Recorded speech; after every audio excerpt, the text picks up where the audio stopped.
Yes, we are live now. Hello friends, this is Imanshi and welcome to Let's Learn. तो pedagogy अभ्यास session है 26th. Start करेंगे आज की कहानी. कुछ अच्छे क्वेश्चंस करेंगे. आजकल के क्वेश्चंस थोड़े से हम डिफरेंट कर रहे हैं. कल से जो नॉर्मल क्वेश्चंस हैं जिनसे आपको डर थोड़ा कम लगे उस तरह के क्वेश्चंस करेंगे. मतलब नॉर्मल मतलब इतने भी नॉर्मल नहीं कि जिसमें आपको दिक्कत बिल्कुल ना हो. सभी को गुड इवनिंग, नमस्कार, राम राम, सत श्री अकाल, अस्सलाम वालेकुम, whatever you feel connected with. Start करेंगे आज का सेशन. होपफुली आप सभी मस्त होंगे, जबरदस्त होंगे और पढ़ाई जरूर कर रहे होंगे, है ना. पोल में आंसर कीजिएगा और चलते हैं. लाइक शेयर सब्सक्राइब ना किया हो तो कर दीजिएगा. जैसे जैसे भी आप जब भी इसको देखें सेशन को, चाहे लाइव देख रहे हो, रिकॉर्डेड देख रहे हो, आपके कई चीज़ों पे डाउट्स हैं कि सीटेट कब होगा, एईएस की वैकेंसी पे बात आप लोग कर रहे हैं, बैचेस में भी, क्लासेस में ये कमेंट बहुत बार आ रहा है. मैं कुछ चीज़ों में व्यस्त हूँ, जैसे टाइम मिलेगा मैं इन पे वीडियोस बना दूंगी. ठीक है, डोंट वरी, वेट कर लीजिए आप. इतने Telegram channel let's learn squad, PDF आपको वहाँ मिल ही जाती है. कोई भी अगर इस तरह की इन्फॉर्मेशन है तो वो आपको मिल जाती है. कल किरण पब्लिकेशन वाली जो बुक है आपकी प्रीवियस ईयर की सारे, वो मैं शेयर नहीं कर पाई थी, मतलब दिमाग से निकल गया. तो मैं आज रात में या कल दिन में टेलीग्राम चैनल पे लिंक शेयर कर दूंगी और डिस्क्रिप्शन में भी वो ऐड करा दूंगी. ठीक है, जिसमें ऑनलाइन ऑफलाइन जितने भी पेपर्स हुए हैं वो सारा विद सॉल्यूशन गिवन है. आई थिंक किसी और बुक, कोई और बुक अभी इस तरह की आई नहीं जिसमें डिटेल्ड एक्सप्लेनेशन के साथ सारे पेपर्स हों. चलिए फिर आते हैं. हाँ, येलो बिल्कुल लेट्स लर्न का लोगो भी और हम भी. चलिए आ जाइए फटाफट से. क्वेश्चन नंबर 1 देखिएगा. Dash is the condition of being arranged in social strata और classes within a group. यानी डैश एक समूह के भीतर सामाजिक स्तर या वर्गों में व्यवस्थित होने वाली स्थिति है. देखो इसमें ना क्वेश्चंस इस तरह के होंगे. एक आध क्वेश्चन ऐसा होगा जो सीटेट में नहीं आता, जैसे इस तरह का ये वाला क्वेश्चन हो गया. अदरवाइज आईसीटी भी पूछ सकता है, जनरली तो नहीं आता है ना. तो आईसीटी और ये वाले दो तरह के इस तरह के टॉपिक हैं जो सीटेट में कम उम्मीद है आने की, बट बाकी जगह पे पूछे जाते हैं. तो इसलिए मैं एडवांस में बता रही हूँ कि आईसीटी के क्वेश्चन अगर आपसे सॉल्व नहीं हो रहे हैं तो कोई बात नहीं, आप सीटेट के पॉइंट ऑफ व्यू से छोड़ सकते हैं. बट किसी भी और एग्जाम की तैयारी कर रहे हैं तब आप उसको समझिएगा. ए ऑप्शन कह रहे हैं 41% लोग. देखो ये ना आंसर हो गया आपका गलत. Dash is the condition of being arranged in social strata और क्लासेस में अरेंज करना या स्ट्रेटा में अरेंज करना एक ग्रुप के अंदर कि भाई इतने से इतने इनकम ग्रुप वाले हाई क्लास में आएंगे, इतने मिडिल क्लास में आएंगे, इतने लोअर क्लास में आएंगे. इसको हम सोशल स्ट्रेटिफिकेशन कहते हैं. स्ट्रेटा वाइज डिवाइड करना, विभाजित करना. तो D option is the right answer. सामाजिक स्तरीकरण कहेंगे, सोशल स्ट्रेटिफिकेशन कहेंगे इस चीज को हम. इसके लिए एक पर्टिकुलर टर्म है, ऐसा नहीं है कि हम अपनी मर्जी से अपने मन से कुछ भी कह देंगे. सोशल क्लासिफिकेशन नहीं कहते, स्ट्रेटिफिकेशन कहते हैं. एकदम फैक्चुअल क्वेश्चन है, इसमें कोई भी कुछ भी नहीं कर सकता. ठीक है, जो ये क्लासेस का डिवीजन है आर्थिक रूप पे या सोशल क्लासेस के बेसिस पे अगर हम कह रहे हैं तो ये हमारा सोशल स्ट्रेटिफिकेशन कहलाएगा. राइट, चलिए फिर आगे बढ़ते हैं इसी बात पे. देखिएगा क्वेश्चन नंबर है 2. देखिए फटाफट से. ये कहता है it refers to the transfer of assets और service functions from public to private ownership और control and the opening of the closed areas to private sector only. ये भी थोड़ा सा अतरंगी सा क्वेश्चन है ना. D+B में आया हुआ है, तो स्पेशली आप लोग तो जरूर ध्यान से देखिएगा जो लोग भी तैयारी कर रहे हैं. अगर हम बात कर रहे हैं इस क्वेश्चन की, क्वेश्चन में क्या गिवन है देखेंगे. अगर हम बात करें तो ये कहता है कि इट रेफर्स टू, यानी यह एक प्रोसेस है, to the transfer of assets और सर्विस, यानी संपत्ति और सर्विस का transfer from public to private ownership. Public यानी गवर्नमेंट के हाथ में, पब्लिक टू या पब्लिक के हाथ में, टू प्राइवेट ओनरशिप किसी एक इंडिविजुअल या किसी एक कंपनी के हाथ में जाना. इसको हम सिंपली प्राइवेटाइजेशन कहते हैं. जब पब्लिक टू प्राइवेट सेक्टर में चीजें जाती हैं, जैसे रेलवे की बात हो रही थी, जैसे और बहुत सारी चीजें हम देश में देखते हैं आज के टाइम पे. ठीक है, तो इसको प्राइवेटाइजेशन कहेंगे जब पब्लिक अथॉरिटी से चीजें प्राइवेट डोमेन में चली जाएं, किसी एक पर्टिकुलर कंपनी या व्यक्ति को चली जाएं. ठीक, आगे बढ़ेंगे, निजीकरण कहेंगे इसको चीजों का. क्वेश्चन नंबर 3 देखिएगा. Question number 3, one word stage in language acquisition is known as. अब ये बिल्कुल अच्छा क्वेश्चन है, आपको हर जगह काम आएगा, सीटेट में भी. अब तक के जो 2 क्वेश्चन थे वो सीटेट के लेवल के नहीं थे. ठीक है, मिक्स्ड क्वेश्चंस हैं आज, मिक्स्ड क्वेश्चंस हैं आज. इसमें से कुछ क्वेश्चन आज ऐसे हो सकते हैं जो सीटेट के लेवल के ना हो, इसलिए मैं आपको एडवांस में बता रही हूँ. अदरवाइज तो जिन भी क्लासेस में नहीं बताया दैट मींस वो सब काम का ही है आपका.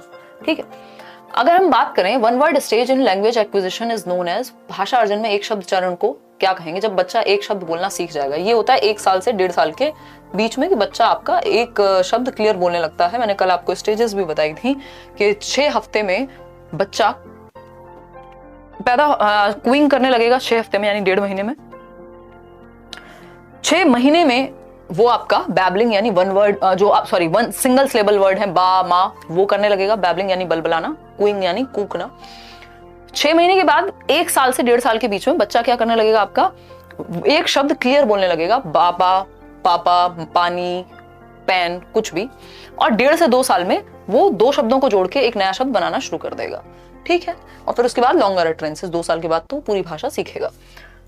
आप लोग आंसर कर रहे हैं C, queuing stage. Queuing stage one word stage नहीं होती, आपको ये ध्यान रखने की जरूरत है। जब मैंने कहा था क्यूइंग, तो मैंने कल आवाज भी निकाल के दिखाई थी कि क प, कुछ भी आवाज ऐसी सी, कोई भी आवाज जिसका कोई मतलब ही नहीं है, वन वर्ड कहां से हो गया ये, इसका तो आवाज भी ऐसी है जिसका मतलब ही नहीं है, तो वन वर्ड तो दूर दूर तक नहीं है। टेलीग्राफिक होता है जब आप 2 शब्दों को जोड़ के नया सेंटेंस बना दें, 2 वर्ड्स को आपने कंबाइन किया और एक नया सेंटेंस बना दिया, ठीक है, तो टेलीग्राफिक तो वो हो गया, तो ये भी नहीं हो सकता। मोनो स्टेज कुछ ऐसा होता नहीं है यहाँ पे। होलोफ्रेस्टिक स्टेज बोलते हैं इसको, 1 वर्ड स्टेज को होलोफ्रेस्टिक स्टेज बोलते हैं। ये हम ध्यान रखेंगे कब होगी, 1 से 1.5 साल, मतलब 12 महीने से 18 महीने के बीच, ठीक है। तो B option is the right answer over here. आगे बढ़ेंगे, क्वेश्चन नंबर 4 देखिएगा। क्वेश्चन नंबर 4 देखिएगा। क्वेश्चन नंबर 4 क्या कहता है भाई, समझिए। Vinod is teaching mathematics in a primary school. Vinod एक टीचर हैं जो मैथमेटिक्स पढ़ाते हैं प्राइमरी स्कूल के अंदर, यानी 1st to 5th में, प्राथमिक विद्यालय में। Choose the most important aspect of his lesson. तो मैथ्स पढ़ाते हैं, सबसे महत्वपूर्ण पक्ष कौन सा होगा इस लेसन का, इस पाठ योजना का, ये बताइए आप, है ना, फटाफट से बताइए। कई लोगों के सर में दर्द हो रहा होगा आजकल के क्वेश्चंस, कल से नॉर्मल करेंगे, चलो थोड़े बिल्कुल सीटेट को ध्यान में रखते हुए देखिएगा एक बार। अगर हम बात करते हैं यहाँ पे, एक तो ये फोन इतना बजता है, मन करता है किसी को दान में दे दूं, बट काम चलता नहीं है ना। चलिए देखिएगा एक बार। अगर हम बात कर रहे हैं, विनोद क्या है, मैथमेटिक्स पढ़ाते हैं प्राइमरी स्कूल में, और सबसे महत्वपूर्ण लेसन प्लान का हिस्सा उनके क्या हो सकता है। पहला ऑप्शन है, और कुछ लोग तो इतने महान होते हैं कि आपने अगर एक बार फोन कट किया तो उनको बिल्कुल ये समझ नहीं आता कि आप फोन नहीं उठा सकते, तो इसलिए आपको डालना पड़ेगा फ्लाइट मोड पे। खैर आ जाओ वापस से। अगर हम बात करें तो विनोद क्या है, मैथमेटिक्स पढ़ा रहे हैं एक प्राइमरी स्कूल में। Choose the important aspect of his lesson plan. आपको इंपॉर्टेंट एस्पेक्ट चूज करना है। आप कह रहे हैं डी ऑप्शन, यानी 89% लोग डी ऑप्शन कह रहे हैं, ठीक है। अगर हम बात करें तो पहला ऑप्शन है गिविंग चिल्ड्रन एक्स्ट्रा होमवर्क, ये सबसे महत्वपूर्ण है, जी नहीं। Following the sequence of textbook, ये सबसे महत्वपूर्ण है, जी नहीं। Writing activities and extra questions for further reference, चलो समझ में आता है। Providing opportunities to children to allow construction of concepts through inductive method, सबसे ज्यादा जो एक्टिव है बच्चा वो है यहाँ डी ऑप्शन में, कि आप क्या है, कॉन्सेप्ट्स को क्लियर कर रहे हैं, ऐसी अपॉर्चुनिटी आप बच्चे को दे रहे हैं कि वो इंडक्टिव मेथड का इस्तेमाल करके खुद से नॉलेज को कंस्ट्रक्ट कर पाए। इंडक्टिव में क्या है, एग्जाम्पल टू रूल जा पाए, तो बच्चे एग्जाम्पल से जब रूल खोजने तक जाएंगे, दैट मीन्स वो एक्टिव होंगे। तो सबसे महत्वपूर्ण क्या हो गया, डी ऑप्शन हो गया, क्योंकि बच्चा सबसे ज्यादा एक्टिव कहां है, डी ऑप्शन में है। आगे बढ़ेंगे क्वेश्चन नंबर 5 पर। विच of the following does not come under the use of ICT in education, यानी कौन सा एक जो तत्व है वो महत्वपूर्ण नहीं है या आईसीटी के अंदर नहीं आता। आईसीटी कल भी हमने डिस्कस किया था, इंफॉर्मेशन कम्युनिकेशन टेक्नोलॉजी, यानी आप एजुकेशन में टेक्नोलॉजी का यूज कर रहे हैं इंफॉर्मेशन को कम्युनिकेट करने के लिए, चाहे वो ये स्मार्ट बोर्ड हो, चाहे कोई आप पीपीटी देख रहे हो, चाहे किसी भी तरह से टेक्नोलॉजी का यूज यदि एजुकेशन में हो रहा है तो, ठीक। तो कौन सा एक यूज आईसीटी के अंडर नहीं आता। It shifts the outlook of the learner from hard work to smart work. हाँ बिल्कुल सही बात है कि hard work to smart work पे पहुंचाता है। जरूरी नहीं है कि आप पूरी मेहनत से कुछ बनाते रहें, आप एक पिक्चर का भी यूज कर सकते हैं, समझ में आ जानी चाहिए बस बात। It helps a teacher to teach creatively. हाँ, आप नए नए तरीकों से, नई नई वीडियोस दिखा के, आप पिक्चर्स दिखा के, आजकल तो 3D मॉडल्स और पता नहीं क्या क्या आ गया है, तो आप क्रिएटिवली सिखा सकते हैं बच्चे को, इस बात में कोई भी दोराय नहीं है। फिर आता है it makes teaching learning monochromatic. ये बात गलत है। मोनोक्रोमेटिक का मतलब क्या होता है, सिंगल कलर वाला, है ना। मोनोक्रोमेटिक का मतलब है बस एक ही रंग बचेगा टीचिंग लर्निंग में, यानी बेरंग हो जाएगी टीचिंग लर्निंग, या एक बोरिंग हो जाएगी अगर मैं कहूं तो ये कहना गलत होगा, क्योंकि ये मल्टी कलर बनाएगा या कलरफुल बनाएगा, इंटरेस्टिंग बनाएगा जो आईसीटी है पढ़ाने को और सिखाने को। ऐसा नहीं है कि ये रंग छीन लेगा और कोई एक ही तरह का तरीका या एक ही रंग से पढ़ाई होगी, ऐसा नहीं है। या मल्टीपल सोर्सेज होते हैं। It expediate sharing of resources. हाँ, ये संसाधनों में बंटवारे में तेजी लाता है कि संसाधन जो है अलग अलग तरीके से यूज हो सके, यूटिलाइज हो सके। तो सी ऑप्शन एकमात्र सही उत्तर है यहाँ। आगे बढ़ेंगे क्योंकि डज नॉट लिखा हुआ था क्वेश्चन में। क्वेश्चन नंबर 6 देखिएगा एक बार और जवाब दीजिएगा कहां पर, पोल सेक्शन में। Choose the statement which best describes ICT in education, यानी आप एक स्टेटमेंट चूज करिए जो आईसीटी को डिस्क्राइब करता है बेस्ट तरीके से, सबसे अच्छा वर्णन इंफॉर्मेशन कम्युनिकेशन टेक्नोलॉजी का कौन सा एक ऑप्शन करेगा, ये हमसे पूछा है। फटाफट से बताइएगा, फिर ही हम बढ़ेंगे आगे। क्या कहते हो? करवा देंगे सीमा, कब है पेपर? राधे राधे हिमांशी मैम, राधे राधे संदीप जी, बताइए आंसर कीजिए। D option. लाइक शेयर करना भूल जाते हो हैं। देखो एक बार, अगर हम बात करें, देखते हैं कौन सा आंसर सही होगा कि बेस्ट तरीके से। आप लोग कितने लोग कह रहे हैं? सी 52%। चलो देख लेते हैं। ICT makes young learners lethargic, boring बना देता है, उनको सुस्त बना देता है, ऐसा कहना गलत होगा, ये तो एक्टिव बनाएगा। आईसीटी एक कॉस्ट एक्सपेंसिव टेक्नोलॉजी है, जरूरी नहीं है हम इसको कॉस्ट इफेक्टिवली भी यूज कर सकते हैं, बट बात हो रही है बेस्ट किस तरीके से डिस्क्राइब हो सकता है। चलो ये हो भी, तब भी ये बेस्ट तरीका नहीं हुआ आईसीटी को डिस्क्राइब करने का। ICT makes teaching learning more effective, ये बात बिल्कुल सही है कि आईसीटी के यूज से बेशक वो कई बार महंगी पड़ सकती है, बट जो टीचिंग लर्निंग प्रोसेस है, जो शिक्षण अधिगम प्रक्रिया है, वो प्रभावी बनती है, वो बेहतर बनती है। तो C option is the right answer over here. D option क्या है? ICT acts as a liability for creating diversity in the classroom atmosphere, कि आईसीटी कक्षा के वातावरण में विविधता पैदा करने के लिए एक दायित्व के रूप में कार्य करती है ना, यानी लाइबिलिटी है, एक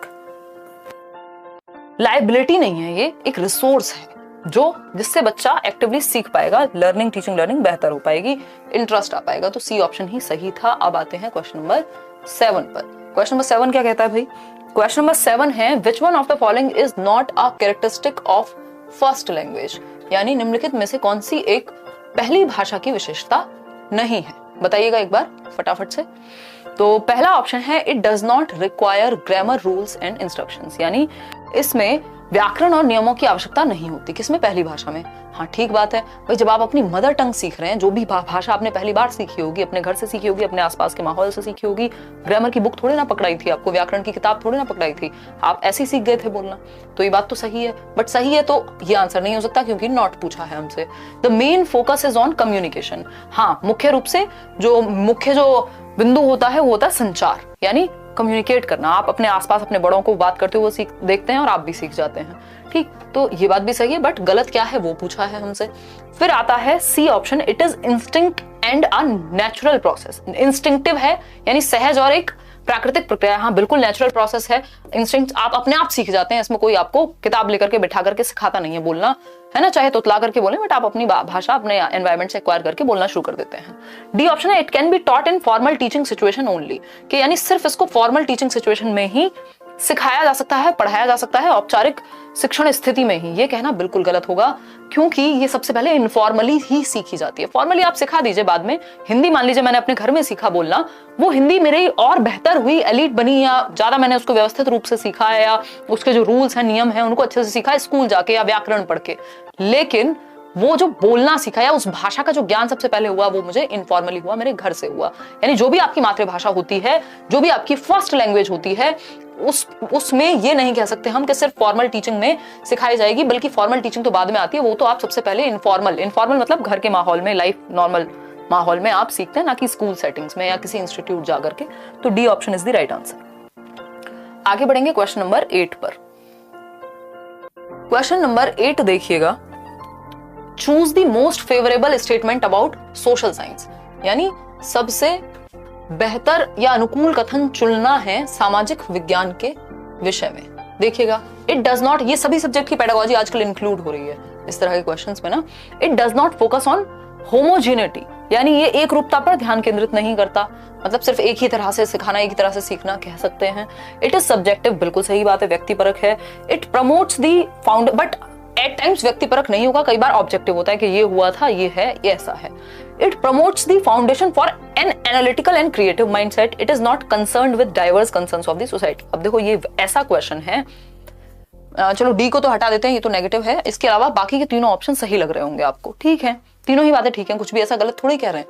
लेकिन जो सबसे सही या एप्रोप्रिएट मोस्ट फेवरेबल स्टेटमेंट है जिसमें बच्चा सबसे ज्यादा एक्टिव है और उसकी कॉग्निटिव स्किल्स बेहतर होंगी, वो है C option, it promotes the foundation for an analytical and creative mindset. यानी यह एक विश्लेषणात्मक और रचनात्मक मानसिकता की नींव को बढ़ावा देता है कि बच्चा क्या होगा, एनालाइज कर पाएगा, अच्छा हिस्ट्री में क्या हुआ था, पॉलिटी में क्या है, ज्योग्राफी में क्या हो रहा है आसपास, कुछ नया सोच पाएगा, मतलब एनालिसिस कर पाएगा चीजों के बीच में। तो बेस्ट ऑप्शन सी है, क्योंकि सबसे ज्यादा भला जो है बच्चे का वो सी ऑप्शन में ही हो रहा है। तो सिंपल सा फंडा है, जहां बच्चे का सबसे ज्यादा भला है वही सही उत्तर है। क्वेश्चन नंबर 9 देखिएगा एक बार। कल मैच का व्लॉग जो है आपको हिमांशु सिंह चैनल पे मिल जाएगा, मुझे याद आ गया है ना, आज ही मिलना था बट हो गया, थोड़ा सा उसमें समय लग गया एडिटिंग में। Text book of EVS is child centred, पढ़िएगा एक बार। अब ईवीएस का एक क्वेश्चन है, आसान सा क्वेश्चन है कि जो टेक्स्ट बुक है ईवीएस की, जो टेक्स्ट बुक है आपकी एनवायरमेंटल स्टडीज की, पर्यावरण अध्ययन की, वो चाइल्ड सेंटर्ड होती है so that the children learn by dash and not by dash. बताइएगा एक बार, फटाफट से बताइएगा, जल्दी बताइए। ये टी शर्ट पे कमेंट कौन कर रहा है, कौन है ये व्यक्ति?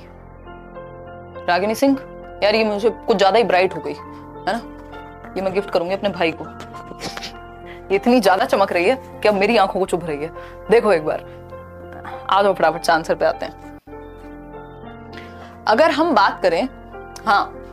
बात करें टेक्स्ट बुक ऑफ ईवीएस यानी एनवायरमेंटल स्टडीज यानी पर्यावरण अध्ययन की जो किताब है वो बाल केंद्रित है, बच्चों को सेंटर में रख के बनाई गई है, इजी लैंग्वेज है, उनके ही उदाहरण है, ऐसी ही स्टोरीज हैं, ठीक। So that the children learn by dash and not by dash, जिससे कि बच्चे कैसे सीखें, थियरी से सीखें, रिसर्च से सीखें, एक्सप्लोरेशन से सीखें, एक्टिव होकर के सीखें, and not by rote learning. Rote learning से सीखने की बजाय वो क्या करें, अन्वेषण करके सीखें, यानी एक्टिविटी करके सीखें। इतनी सारी एक्टिविटीज हैं आपकी इस बुक में।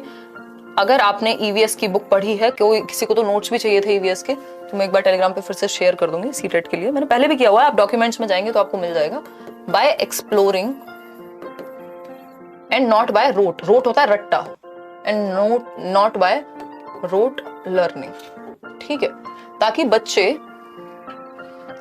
अन्वेषण यानी खोज करके सीखें, आसान भाषा में इसको खोज कह सकते हैं, ठीक है। भाई हिंदी तो लाइन के नीचे लिखी जाएगी ना और इंग्लिश लाइन के ऊपर, खोज करके सीखें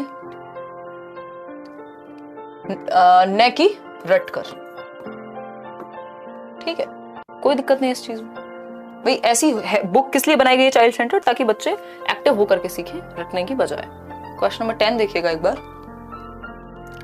क्वेश्चन नंबर 10 देखिए, dash aims to provide young people with accurate age appropriate and culturally relevant information, promote healthy attitudes and develop skills to enable them to respond to real life situations effectively। यानी किस चीज का M है कि young बच्चे जो हैं, छोटे बच्चों को एक्यूरेट और एज अप्रोप्रिएट, जो उनकी एज के अकॉर्डिंग अप्रोप्रिएट हो, रेलिवेंट इंफॉर्मेशन प्रोवाइड की जाए, हेल्दी एटीट्यूड उनके दिमाग में चीजों को लेकर के डेवलप हो, स्किल्स उनकी बेहतर तरीके से डेवलप हो, रियल लाइफ सिचुएशन से वो इफेक्टिवली डील कर पाए। तो ये किस तरह की एजुकेशन है जो युवाओं को सटीक, यानी यहाँ यंग का मतलब युवाओं से है, कई बार यंग का मतलब बच्चों से होता है, डिपेंड करता है कैसे पूछा है क्वेश्चन में। तो डैश का उद्देश्य युवाओं को सटीक, आयु उपयुक्त और सांस्कृतिक रूप से प्रासंगिक जानकारी देना है, स्वस्थ दृष्टिकोण को, यानी उनका एटीट्यूड बेटर बने, ऐसा ना हो वो कहीं क्योंकि ये ऐसी अवस्था है जो बहुत ही डेलिकेट है ना, जहां से आपकी आइडेंटिटी किसी से किसी तरफ जा सकती है। हो सकता है आपको गलत डायरेक्शन अगर दे दी जाए तो ब्रेन वॉश करके आपको एक टेररिस्ट भी बनाया जा सकता है और आप एक बहुत ही अच्छे नेशन के लिए कारगर इंसान भी बन सकते हैं। तो ये एडोलेसेंस एजुकेशन हम इसको कहेंगे, ए ऑप्शन, यानी किशोरावस्था की शिक्षा। जो टीन एज है वो बहुत ही डेलिकेट एज है। आप देखते हैं कितने लीडरशिप स्किल्स और जो क्रांतिकारी हैं या फिर इवन जो नेगेटिव फैक्टर्स भी हैं वो इसी एज में लोग ब्रेन वॉश हो पाते हैं या तो फिर किसी एक सही डायरेक्शन में जा पाते हैं। तो एटीट्यूड इस एज में बहुत ज्यादा आपका फॉर्म होता है। तो ये हुआ ए ऑप्शन, ठीक है। अडल्ट जुवेनाइल ये सब नहीं होगा। क्वेश्चन नंबर 11 देखिएगा, आसान क्वेश्चन है, parents and community resources can help primary children to understand EVS better by. यानी यदि हम पेरेंट्स को क्लासरूम में लाएं, कम्युनिटी रिसोर्सेज को, कम्युनिटी रिसोर्सेज क्या है, किसी बच्चे के पेरेंट हो सकते हैं, फार्मर हो एक, तो किसान के बारे में अगर आपको सिखाना है तो आप किसी के पेरेंट्स को बुला सकते हैं। दूसरे बच्चे के पेरेंट हैं, कोई ट्रक ड्राइवर हैं, किसी के अगर डॉक्टर हैं, किसी के टीचर हैं, तो आप उनको ला करके रियल लाइफ एग्जाम्पल से सिखा सकते हैं। इसको हम कम्युनिटी रिसोर्स बोलते हैं, ठीक है। तो इससे हेल्प मिलती है प्राइमरी बच्चों को सीखने में, क्योंकि रियल लाइफ एग्जांपल उनके सामने आएगा। तो बेटर होता है by telling them to play indoors, घर में रह के खेलने से नहीं, एक्स्ट्रा होमवर्क जी नहीं। इससे क्या होगा, कम्युनिटी रिसोर्स या पेरेंट्स को लाने से बच्चे रियल लाइफ एक्टिविटीज में एंगेज होंगे, उनको पता लगेगा कि सच में एनवायरमेंट में एक डॉक्टर कैसे काम करते हैं, हॉस्पिटल में, या एक किसान कैसे काम करता है अपने खेत में। रियल लाइफ एक्सपीरियंसेस उनको सुनने को मिलेंगे। वो क्या बन जाएंगे, संसाधन बन जाएंगे जो बच्चे के पेरेंट्स हैं। अलग अलग बच्चों के पेरेंट्स को यहाँ पे यूज किया जा सकता है। रिसर्च प्रोजेक्ट्स देने का कोई यहाँ ऐसा खास संबंध था नहीं। क्वेश्चन नंबर 12 देखिएगा। क्वेश्चन नंबर है 12, which of the following is not accepted, not पे ध्यान दीजिएगा, not accepted as a teacher's role in encouraging creative expression among students. यानी निम्नलिखित में से किसके बीच रचनात्मक अभिव्यक्ति को प्रोत्साहन नहीं मिलता, एक शिक्षक की भूमिका में कौन सी एक चीज ठीक नहीं है आपके अनुसार, किस चीज को स्वीकार नहीं किया जा सकता एज अ टीचर, ये पूछा है सिंपल भाषा में। सूटेड टू देयर लाइकिंग, जो उनकी लाइकिंग के अनुसार बने चीजें, मतलब बच्चों के क्रिएटिव एक्सप्रेशन के लिए जो बच्चों को इंटरेस्ट हो जिस चीज में वो आप कराएं, हाँ ये तो अच्छी बात है, ये तो सूट करेगा। फिर है अलाउइंग स्टूडेंट्स टू एक्सप्लोर, यानी छात्रों को अन्वेषण करने देना, बिल्कुल ठीक है, बच्चा यहाँ भी एक्टिव है, बच्चा यहाँ भी एक्टिव है, इंटरेस्ट लेगा। अगर उनकी लाइकिंग के अनुसार आप कोई एक्टिविटी चूज कर रहे हैं तो चाइल्ड सेंटर्ड बन जाएगी, ठीक है। Shouting at them for their unusual ideas, अगर वो कुछ डिफरेंट सोच रहे हैं तो उन पर चिल्लाना, बच्चों को रेप्रीमेंट करना, उनको धमकाना, उनको फटकार लगाना, इससे ज्यादा खराब बात और कोई यहाँ एज अ टीचर नहीं हो सकती। तो C option is the right answer. Allowing them to form their own groups, ये सब एक्टिव है बाकी बच्चों, सिर्फ एक बात नेगेटिव है जो कि सी है, और ये बिल्कुल भी चाइल्ड सेंटर्ड एजुकेशन की तरफ नहीं जा रही है। आगे बढ़ेंगे, क्वेश्चन नंबर 13 देखिएगा एक बार, जवाब दीजिएगा पोल में। क्वेश्चन नंबर 13 है, from the given activities choose the best activity in which the child will be able to develop his understanding of special concepts. यानी कि निम्नलिखित गतिविधियों में से एक गतिविधि चुनिए जिसमें स्थानिक अवधारणाओं की अपनी समझ बच्चा विकसित कर पाएगा। स्थानिक समझते हैं, स्पेशल कॉन्सेप्ट, स्पेशल का मतलब है स्पेस से संबंधित, स्पेस मतलब स्थान को लेके समझ उसकी, है ना। समझिएगा, करिकुलम में सीटेट के नए बैच कब से स्टार्ट होगा? यार अभी तो एडमिशन चल रहे हैं शिवम, पुराने बैच में ही आपको सारी रिकॉर्डेड क्लास मिल जाएगी जितनी भी हुई हैं। मेरी क्लास तो अभी कम ही हुई होंगी क्योंकि मेरी वीक में अभी 2 दिन ही क्लास चल रही है उधर, कल होगी थर्सडे फ्राइडे, तो आपको रिकॉर्डेड मिल जाएंगी सारी क्लासेस। इवन मतलब वो आप इतने रिकॉर्डेड देख लीजिए, क्योंकि अब तो फिर नया बैच तब आएगा जब सीटेट का नोटिफिकेशन आएगा, है ना, क्योंकि अभी मार्च में ही आया था, इतना भी जल्दी हम हर महीने बैचेस नहीं लाते। देखिए एक बार, अगर हम बात कर रहे हैं स्पेशल कॉन्सेप्ट्स की, तो जो स्थानिक समझ है वो कैसे डेवलप होगी बच्चे में, representing numbers on a number line, यानी संख्या रेखा पर संख्याओं को निरूपित करना। तो इसमें स्पेशल कॉन्सेप्ट कहाँ है, ये एक लाइन है 1 2 3 4, इसमें कुछ स्थान से संबंधित कुछ क्रिएटिव हुआ ही नहीं। ऑब्जर्विंग द सनराइज टाइम, ये तो फिर टाइम रिकॉर्ड करने से रिलेटेड हो गया। लोकेटिंग सिटीज ऑन मैप, ये बात सही है क्योंकि इसमें मैप का, स्थान का, मानचित्र का यूज हो रहा है, यानी दिशाओं का ज्ञान और ये सारी चीजें होंगी। अगर आप इंटीरियर डेकोरेटर्स, अगर हम बात करें आपके आर्किटेक्ट्स, अगर हम बात करें कार्टोग्राफर्स जो नक्शा बनाते हैं, इन सब में स्थानिक बुद्धि पाई जाएगी, स्पेशल इंटेलिजेंस, क्योंकि इनको स्थान यानी शेप और साइज का इनको आइडिया होता है, चाहे वो स्कल्पचर एक मूर्तिकार ही क्यों ना हो। ड्राइंग मेकिंग अ रंगोली, ओ एक सेकंड, ये locating cities on a map. Question क्या है, फिर से पढ़ते हैं। From the given activities choose the best activity in which the child will be able to develop his understanding of special concepts. Develop होगी, इसमें तो जो है वो पहचानने वाला काम आएगा। सिर्फ शहरों को अगर आप लोकेट कर रहे हैं मैप देख करके, दैट मीन्स कुछ हद तक मानेंगे स्पेशल एक्टिविटी ये है, बट इसमें आपकी रिकॉग्निशन की पावर ज्यादा यूज हो रही है। डेवलप सबसे ज्यादा होगी ड्राइंग मेकिंग अ रंगोली। जब आप एक रंगोली खुद से बना रहे हैं, दैट मीन्स अगर आप कोई शेप दे रहे हैं तो आपका खुद का स्थानिक समझ, क्योंकि आप बना रहे हैं उस चीज को, है ना। कोई भी अगर आकार बना रहे हैं तो वो आपको पता है कि कैसी शेप है, कितना, कौन सा रंग कहाँ डालना है, तो स्थानिक बुद्धि आपकी डी ऑप्शन में यहाँ ज्यादा डेवलप होगी सी के बजाय। आगे बढ़ेंगे क्वेश्चन नंबर 14 पर, तो इसको ठीक कर लेना, सी नहीं होगा इसका उत्तर। क्वेश्चन नंबर 14 देखिएगा, क्योंकि उससे ज्यादा एक्टिव बच्चा डी ऑप्शन में था। Dash refers to the process through which we learn about the culture in which we live. किस प्रोसेस को, उस प्रक्रिया को संदर्भित करता है जिसके माध्यम से हम उस संस्कृति के बारे में सीखते हैं। यानी आप भारतीय संस्कृति में अगर रहते हैं तो आपने अगर ये कल्चर को एक्वायर किया है, सीखा है, इस प्रोसेस को क्या कहेंगे कि आप किसी कल्चर को एक्वायर कर रहे हैं, इसको हम कहते हैं क्या? आप लोग पहले पोल में जवाब दीजिए, मैं तभी उत्तर दूंगी। विसंस्करण यानी डीकल्चरेशन। डीकल्चरेशन होता है जो आपने सीखा उसको आप हटा रहे हैं, तो डीकल्चरेशन तो हो नहीं सकता, यहाँ तो सीखने की बात हो रही है। डीसंस्कृताइजेशन, ऐसा कोई वर्ड होता नहीं है कि असंस्कृतिकरण। प्री वर्जन, ऐसा भी कुछ नहीं है। एनकल्चरेशन बोलते हैं इसको। एनकल्चरेशन मतलब आप उस कल्चर में जा रहे हैं, ढल रहे हैं, इन्वॉल्व हो रहे हैं एक तरह से, ठीक है। तो ये एक तरह से एनकल्चरेशन जो है सोशलाइजेशन की प्रोसेस हो गई। D option is the right answer. आज का आखिरी सवाल क्वेश्चन नंबर 15 देखिएगा। इसमें ऑलमोस्ट सारी सब्जेक्ट की पेडागोजी मिक्स हो गई है, मैथ्स, ईवीएस, हिंदी, इंग्लिश, है ना। ये थोड़ा सा कॉम्पैक्ट सा सेशन बन गया है। और लाइक शेयर करना आप लोग भूल जाते हैं। 4800 लोग देख रहे हैं, सिर्फ 2200 लोगों ने लाइक किया। कहाँ हो आप लोग हैं? देखो एक बार, फॉर टीचिंग ऑफ ईवीएस, अगर आप ईवीएस पढ़ा रहे हैं, you are organizing a field trip. Field trip पे ले जा रहे हैं बच्चों को, आप ले जा रहे हैं, मान लीजिए कहाँ ले जाएंगे, लोटस टेम्पल ले जाइए, है ना, या अक्षरधाम ले जाइए, कहीं और ले जाइए, हड़प्पा की खुदाई दिखाने ले जाइए, कुछ और दिखाई दीजिए। फॉर प्लांट स्टडी, अच्छा प्लांट स्टडी के लिए तो आप किसी गार्डन में या कहीं भी ले जा सकते हैं। What according to you does not comes under the objectives of this field trip. तो एक उद्देश्य सेट किया होगा आपने कि बच्चे प्लांट्स के बारे में जानेंगे, वो कैसे डेवलप होते हैं, कौन से प्लांट की क्या विशेषता होती है, कैसी पत्तियां दिखती हैं, इस तरह के बहुत सारे ऑब्जेक्टिव्स या उद्देश्य आपने सेट किए होंगे कि आप कहीं लेके जा रहे हैं तो बच्चा सीख के क्या आएगा। तो कौन सा एक ऑब्जेक्टिव फील्ड ट्रिप का नहीं होगा, ये क्वेश्चन है। पहला ऑप्शन है ambiguity during classification of them on the basis of diversity seen, यानी उनके वर्गीकरण के दौरान अस्पष्टता देखी गई विविधता के आधार पर। इसको ऐसे समझेंगे कि बच्चों में जो है अस्पष्टता पैदा कराएंगे आप, कि वो क्लासिफाई ही ना कर पाए। अलग अलग प्लांट्स अगर उन्होंने डाइवर्सिफाइड देखे हैं तो वो क्लासिफाई ना कर पाए कि ये नीम का पेड़ है या पौधा है, ये पीपल का है, ये इसका है, वो क्लासिफाई ही ना कर पाए, अस्पष्ट हो, एम्बिगुअस हो, कंफ्यूज हो इस चीज के बारे में। तो ये तो बिल्कुल भी फील्ड ट्रिप का उद्देश्य नहीं हो सकता, बल्कि एम्बिगुअस होने की जगह पे क्या होना चाहिए, क्लियर होना चाहिए उनको। तो ये चीज, तो इसलिए आंसर यही हो गया, क्योंकि यहाँ पे नॉट लिखा था कि कौन सी एक चीज फील्ड ट्रिप दिखाने के उद्देश्य के अंदर नहीं आती। बाकी तीनों चीजें क्या हैं? Identification of the familiar plants, जिन प्लांट्स के वो नाम जानते हैं उनको आइडेंटिफाई कर पाए, ये तो बिल्कुल ऑब्जेक्टिव होगा, तभी तो लेके जा रहे हैं। Recall the differences, shape size में क्या डिफरेंस है, पैटर्न में क्या डिफरेंस है, कौन सा पत्ता डिफरेंट होता है, ये सब भी ठीक है। Observing and recording the differences in their external features, जो बाहरी फीचर्स हैं किसी प्लांट के, उनको वो रिकॉर्ड करके उनको पता हो कि ये वाले पत्ते में या ये वाले पौधे में ये अंतर है, इसमें ये अंतर है, इसमें ये विशेषता है, इसकी ये खासियत है, इसका ये है, ये है। बट ये नहीं हो सकता कि वो वर्गीकृत ही ना कर पाए या अस्पष्ट या कंफ्यूज हो जाएं अलग अलग पौधों को देख करके, इसलिए आप फील्ड ट्रिप नहीं करा रहे हैं। ये उद्देश्य नहीं हो सकता फील्ड ट्रिप का। Clarity should be the objective but not the ambiguity about the plants या क्लासिफिकेशन ऑफ प्लांट्स। तो A option is the right answer over here. ठीक है, आगे बढ़ेंगे। आगे क्या बढ़ेंगे, बस इतना ही रखेंगे। और सीटेट की बैच में एनरोल आपको करना हो तो आप बिल्कुल कर सकते हैं। इसके अलावा जो पीडीएफ है आज के सेशन का वो आपको टेलीग्राम चैनल पे मिल जाएगा। इसके अलावा लाइक शेयर सब्सक्राइब आपने ना किया हो तो वो कर लीजिएगा।